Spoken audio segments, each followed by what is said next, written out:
Férias são um direito do trabalhador, mas também uma obrigação legal da empresa. É algo que acontece corriqueiramente na empresa, mas mesmo assim muita empresa erra na hora de formalizar, de conceder e até de comprar as férias do seu empregado. Acabam atrasando, pagando errado, fracionando as férias de forma irregular e acabam sendo multadas ou processadas. Muito prazer, meu nome é Rafaela Borges, eu sou advogada trabalhista para empresas há mais de 9 anos e esse é o nosso 10º dia da nossa série 21 dias para blindar a sua empresa no ano de 2026. Hoje nós vamos falar brevemente sobre férias, os 5 erros mais comuns relacionados a férias que as empresas cometem e como evitar que tudo isso vire um processo trabalhista. Então fica comigo que esse vídeo ele pode salvar a sua empresa de uma condenação muito cara. Muita empresa ela pensa com relação às férias que tá tudo certo, que sempre foi feito assim e nunca deu problema, até ela receber uma reclamatória trabalhista. E os problemas relacionados às férias muitas vezes estão nos detalhes. É um prazo mal controlado, é um pagamento fora do tempo, é um fracionamento errado, falta de documentação e férias coletivas sem seguir os critérios legais. Então hoje você vai entender a diferença de período aquisitivo e concessivo, quem que define a data das férias, quem que define se vai vender ou não as férias, o fracionamento, quem que define isso também, e o que a CLT exige quando nós falamos sobre férias coletivas. Acredite, o que parece rotina dentro da empresa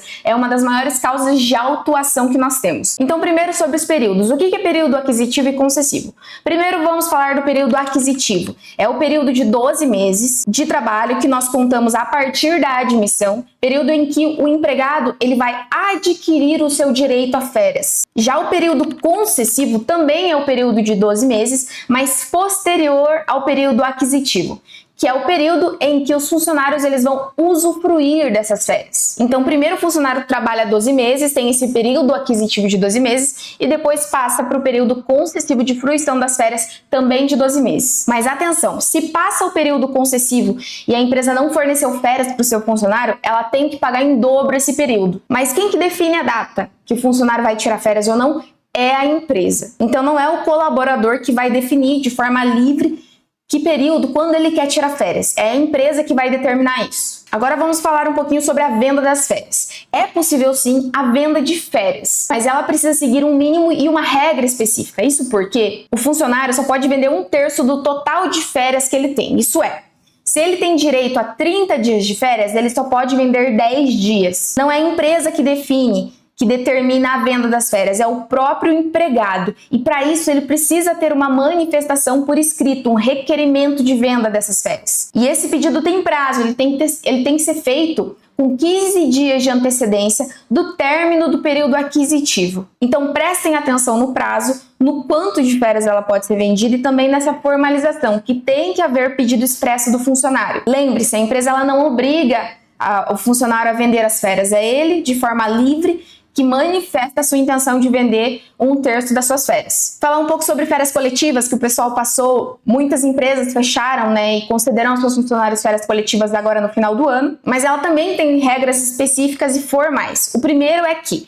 a empresa ela não pode aplicar férias coletivas para 1 ou 2 funcionários específicos. Ela tem que delimitar um setor ou então a empresa inteira para aplicar as férias coletivas. Ela também tem no mínimo 10 dias corridos, então as férias coletivas elas não podem ser concedidas no período de menos de 10 dias corridos. E a empresa deve comunicar aos funcionários das férias coletivas com 30 dias de antecedência.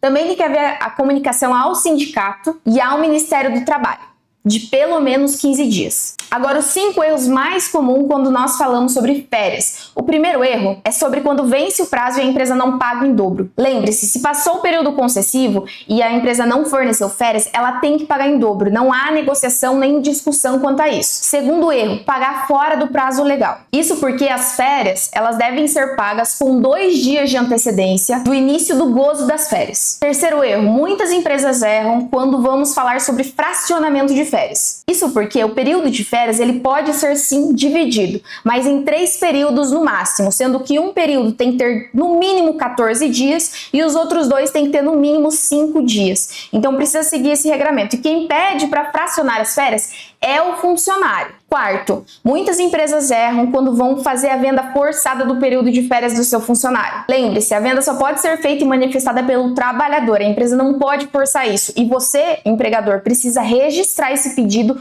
do empregado de que ele tem intenção de vender as férias. Quinto erro comum, a falta de documentação. A empresa ela precisa ter aviso de férias assinado, recibo de pagamento e registro da concessão das férias. Sem esses documentos, se você precisa fazer uma defesa na justiça, você vai gerar insegurança para o seu negócio. Então agora, faça um diagnóstico simples da sua empresa e da documentação que você tem. Primeiro, veja quais funcionários completaram o período aquisitivo. Veja se alguém já passou do período concessivo e já está com férias vencidas que a empresa não forneceu. Verifique se todos os avisos e os recibos e os comprovantes de férias, eles estão devidamente assinados pelos seus funcionários. E veja se há algum pedido de venda formal registrado. Também isso é muito importante. Se faltar algum desses documentos, já começa a corrigir hoje dentro da sua empresa. Lembre-se, férias mal registradas, mal aplicadas, elas vão gerar autuação e processo trabalhista contra você. As férias bem planejadas, elas mostram organização e também respeito que você tem com o seu time. Então, esse foi o nosso 10º dia da série 21 dias para blindar a sua empresa no ano de 2026. Eu espero que vocês tenham tirado muitos insights. Verifiquem essa documentação de férias hoje sobre seus funcionários. Se tiver alguma dúvida, deixe no comentário. Me siga nas redes sociais, Rafaela com 2Ls_Borges.adv. Também curta esse vídeo, se inscreva no canal, que sempre vamos ter aí vídeos para te ajudar no dia a dia da sua empresa envolvendo questões trabalhistas e proteger o seu negócio. Muito obrigada e até a próxima!